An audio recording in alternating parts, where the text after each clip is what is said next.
Solving positional puzzles is one of the best way to improve your chess, and that's what I'm going to do today. I recently created a chess course, and for now it's completely free. So click the link in the description if you want to check it out. First, I'm going to look at the pawn structure here. We potentially are going to have isolated c pawn if he takes here, but also he's gonna have these weak pawns, so probably he doesn't really want to take there. I see that my bishop is eyeing for this d6 pawn, x-ray attack. He has this weak pawn on a5, and I think that's it what I notice about pawn structure. Let's look at weak squares. For example, e6 is a weak square but difficult to get to. If he pushes f5, maybe I can jump there. As far as pieces are concerned, I think my pieces are fine, which leads me to conclusion that maybe it's a pawn move. So either c5 or d5. c5 looks more attractive because it seems like it's gonna create some structural changes. So let's try to calculate this move a little bit. c5, if he takes, then I can take here, and if he takes here, take. So what are we produced there? He's gonna have double pawns on c file and isolated pawn on e5, which looks pretty good. What else can he play if we play c5? He can also take here, but I don't think that's smart. Actually, we're not gonna take with the bishop. Maybe we just take with the pawn, but then he's gonna push this and protect this pawn. So okay, if he takes here, we can take with the rook as well, and then he can push this pawn, but we can take here. We take with the bishop, attack two pieces. That also looks pretty nice, because at the end he's going to have this weak pawn here and this, so it seems like he's going to have more weaknesses. So c5, we calculated this and this. I can also, if I push c5 and he takes, I can also take with the knight.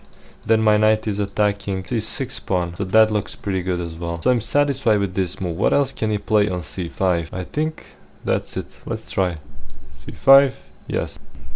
So basically what we are doing here is sacrificing a pawn to create a lot of weaknesses in black position. So if he accepts, then actually first we trade bishops and then we take here, and this is a disaster for black. Okay, instead he took the bishop, takes, take on c5, take on e5, f takes, and you see that horrible pawn structure, rook e to d2 doubling rooks, rook b7 protecting the knight. And now it says, now that white created weaknesses, he should find a way to exploit the weaknesses, but in the game white did not manage to do that. He played queen c4, and in the text it says better option was h4, creating a positional threat of knight g5, and that d6 it says that would undermine the defense of d6 square, which is currently under the defense of f7 knight. When we go knight g5, we are attacking that knight. So then after the exchange, rook can go to d6, starting to attack these weaknesses on the c file. So black would force to play bishop h6 to not allow knight g5, and then we play rook d3, and black is badly coordinated. White will play knight d2 and then knight c4.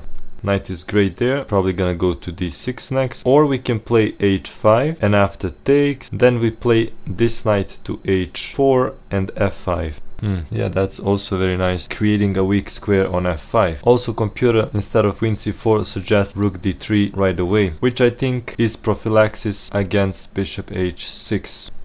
But anyway, in the game white played queen c4 and black played knight b6, and it says the advantage was minimal. It looks like after white protects this knight, he's going to take it, you take it, and then rook b4, attacking the queen and a pawn on e4. Maybe that's why advantage was minimal, because black gets this central pawn. So that's it for this video, guys. Hope you enjoyed it, and see you in the next one.